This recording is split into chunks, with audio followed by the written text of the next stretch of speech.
Lahore central jail में 23 मार्च 1931 की शुरुआत किसी और दिन की तरह ही हुई थी। फर्क सिर्फ इतना था कि सुबह सुबह जोर की आंधी आई थी, बहुत तेज। लेकिन जेल के कैदियों को थोड़ा अजीब सा लगा जब 4 बजे ही वार्डन चरत सिंह ने उनसे आकर कहा कि वो अपनी अपनी कोठरियों में चले जाएं। उन्होंने कारण नहीं बताया था।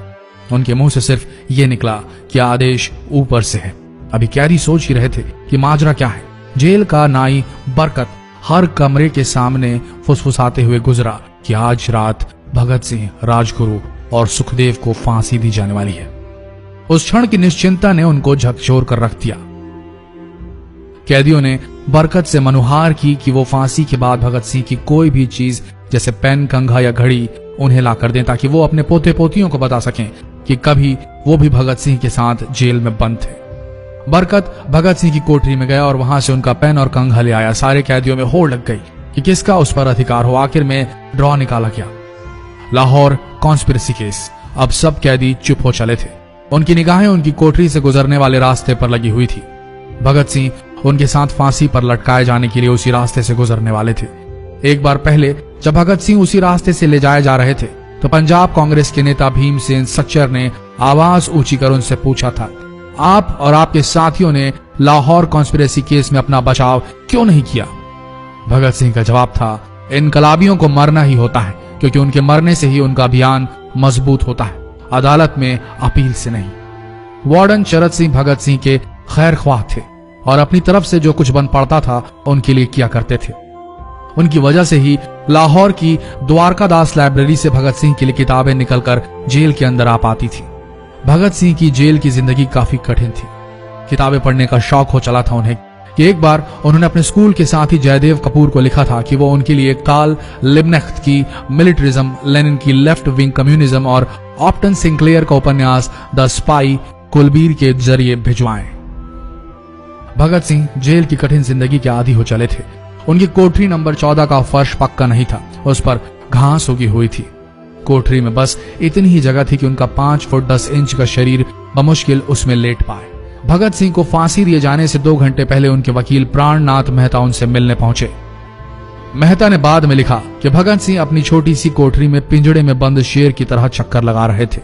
इनकलाब जिंदाबाद। उन्होंने मुस्कुराकर मेहता को स्वागत किया और पूछा कि आप मेरी किताब रिवोल्यूशनरी लेनिन लाए या नहीं। जब मेहता ने उन्हें किताब दी तो वे उसे उसी समय पढ़ने लगे मानो उनके पास अब ज्यादा समय न बचा। मेहता ने उनसे पूछा कि क्या आप देश को कोई संदेश देना चाहेंगे। भगत सिंह ने किताब से अपना मुंह हटाए बगैर कहा, सिर्फ 2 संदेश, साम्राज्यवाद मुर्दाबाद और इनकलाब जिंदाबाद। इसके बाद भगत सिंह ने मेहता से कहा कि वो पंडित नेहरू और सुभाष चंद्र बोस को मेरा धन्यवाद पहुंचा दे जिन्होंने मेरे केस में गहरी रुचि ली थी। भगत सिंह से मिलने के बाद मेहता राजगुरु से मिलने उनकी कोठरी पहुंचे। राजगुरु के अंतिम शब्द थे, हम लोग जल्द मिलेंगे। सुखदेव ने मेहता को याद दिलाया कि वो उनकी मौत के बाद जेलर से वो कैरम बोर्ड ले लें जो उन्होंने उन्हें कुछ महीने पहले दिया था। मेहता के जाने के थोड़ी देर बाद जेल अधिकारियों ने तीनों क्रांतिकारियों को बता दिया कि उनको वक्त से 12 घंटे पहले ही फांसी दी जा रही है। अगले दिन सुबह 6 बजे की बजाय उन्हें उसी शाम 7 बजे फांसी पर चढ़ा दिया जाएगा। भगत सिंह मेहता द्वारा दी गई किताब के कुछ पन्ने ही पढ़ पाए थे। उनके मुंह से निकला, क्या आप मुझे इस किताब का एक अध्याय भी खत्म करने नहीं देंगे? भगत सिंह ने जेल के मुस्लिम सफाई कर्मचारी बेबे से अनुरोध किया कि वो उनके लिए उनको फांसी दिए जाने से 1 दिन पहले शाम को अपने घर से खाना जरूर लाएं। लेकिन बेबे भगत सिंह की इच्छा पूरी नहीं कर सके क्योंकि भगत सिंह को 12 घंटे पहले फांसी देने का फैसला ले लिया गया और बेबे जेल के गेट के अंदर ही नहीं घुस पाए। थोड़ी देर बाद तीनों क्रांतिकारियों को फांसी की तैयारी के लिए उनकी कोठरियों से बाहर निकाला गया। भगत सिंह, राजगुरु और सुखदेव ने अपने हाथ जोड़े और अपना प्रिय आजादी गीत गाने लगे। कभी वो दिन भी आएगा कि जब आजाद होंगे हम, या अपनी ही जमीन होगी या अपना आसमान होगा। फिर इन तीनों का एक एक करके वजन लिया गया। सबके वजन बढ़ गए थे। इन सब से कहा गया कि अपना आखिरी स्नान करें। फिर उनको काले कपड़े पहनाए गए लेकिन उनके चेहरे खुले रहने दिए गए। चरत सिंह ने भगत सिंह के कान में फुसफुसा कर कहा कि वाहे गुरु को याद करो। फांसी का तख्ता भगत सिंह लिए बोले, पूरी जिंदगी मैंने ईश्वर को याद नहीं किया। असल में मैंने कई बार गरीबों के कलेश के लिए ईश्वर को कोसा भी है। अगर मैं अब उनसे माफी मांग लूं तो वो कहेंगे कि इससे बड़ा डरपोक कोई नहीं। इसका अंत नजदीक आ रहा है, इसलिए ये माफी मांग रहा है।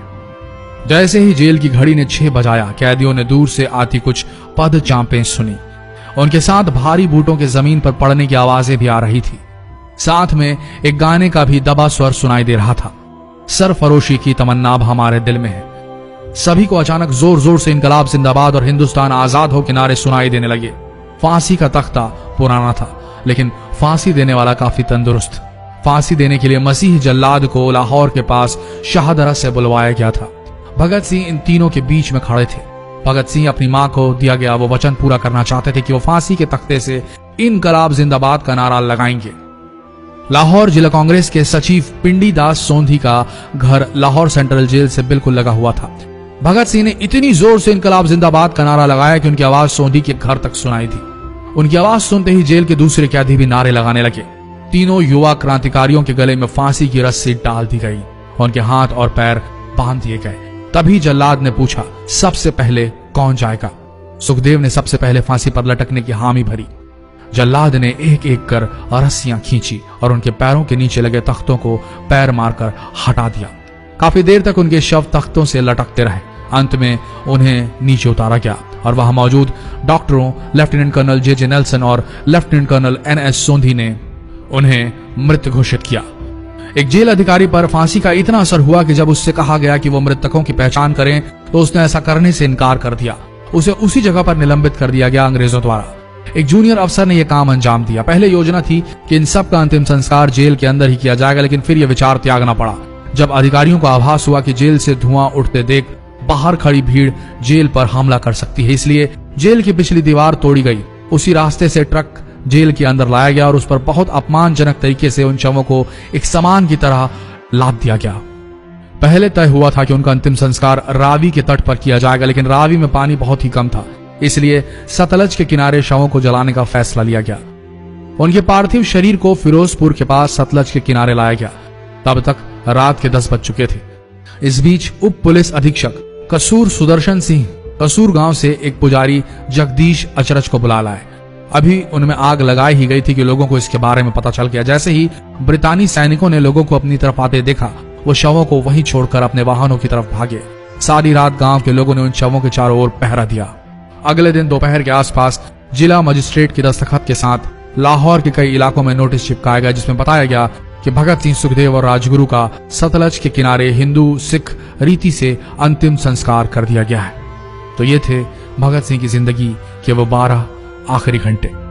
आशा करते हैं इस वीडियो में सुनाई गई ये कहानी आज युवा पीढ़ी के दिलों में मर चुके देशभक्ति को जगाने में कामयाब होंगे। जितना हो सके इस संदेश को पूरे देश में पहुंचाएं। इस वीडियो को शेयर करें फेसबुक पर, व्हाट्सएप पर, और हो सके तो इस पेज को फॉलो करें ताकि ऐसे ही वीडियोस आप तक सही समय पर पहुंच सके। मिलते हैं अगले वीडियो में, तब तक के लिए आप सबका धन्यवाद।